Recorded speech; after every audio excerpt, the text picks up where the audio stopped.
तुर्की, Saudi, Pakistan का Islamic NATO तैयार है। MBS शहबाज एर्दोगान आज डील करेंगे। नई तिकड़ी से किसे खतरा है? नमस्कार, आप देख रहे हैं न्यूज़ 18। मैं हूं आपके साथ श्रुति श्रीवास्तव।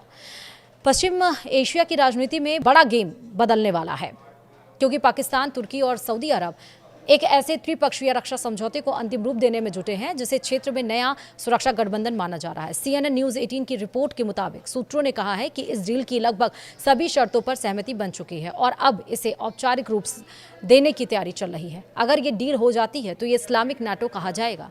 इसी कड़ी में तुर्की के राष्ट्रपति रेसेप तैयप एर्दोगान भी शुक्रवार को यानी कि 7 अगस्त को सऊदी अरब पहुंच रहे हैं। यहाँ उनकी मुलाकात क्राउन प्रिंस मोहम्मद बिन सलमान MBS, जिसको हम कहते हैं, पाकिस्तान के प्रधानमंत्री शहबाज शरीफ और सेना प्रमुख फील्ड मार्शल आसिम मुनीर से होगी। रॉयटर्स की रिपोर्ट के मुताबिक 7 अगस्त को डील पर फाइनल साइन होगा। शहबाज और मुनीर 6 अगस्त को ही सऊदी पहुंच चुके हैं, जिससे साफ है कि बातचीत अब निर्णायक दौर में है।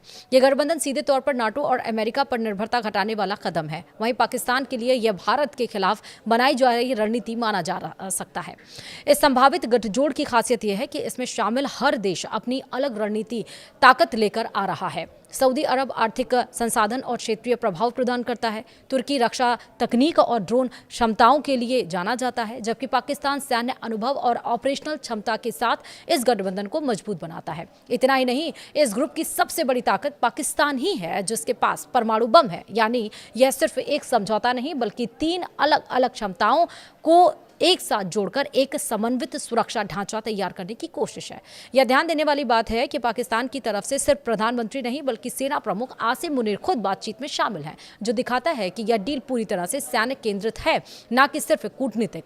जानकारी के अनुसार इस समझौते के तहत तीनों देश संयुक्त सैन्य अभ्यास करेंगे, रक्षा तकनीकी साझा करेंगे और हथियार निर्माण में भी सहयोग बढ़ाएंगे। साथ ही खुफिया जानकारी के आदान प्रदान को भी औपचारिक रूप दिया जाएगा। यह ढांचा पहले से मौजूद पाकिस्तान सऊदी रक्षा सहयोग को आगे बढ़ाते हुए अब तुर्की को भी इसमें शामिल करेगा, जिससे यह एक त्रिपक्षीय सुरक्षा तंत्र बन जाएगा। अभी यह पता नहीं चला है कि क्या इस गठबंधन में एक देश पर हमला सभी पर हमला माना जाएगा या नहीं।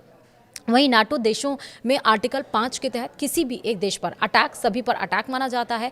वहीं सऊदी पाकिस्तान के बीच भी पिछले साल हुआ समझौता भी कुछ ऐसा ही है। इस पूरे प्रयास के पीछे एक बड़ा मकसद यह भी माना जा रहा है कि ये देश अपनी सुरक्षा के लिए पश्चिमी देशों पर निर्भरता कम करना चाहते हैं। तुर्की की रक्षा तकनीकी, पाकिस्तान की आर्मी और सऊदी की आर्थिक ताकत मिलकर एक ऐसा मॉडल तैयार कर सकती है जो क्षेत्रीय स्तर पर खुद ही सुरक्षा जरूरतों को पूरा कर सके।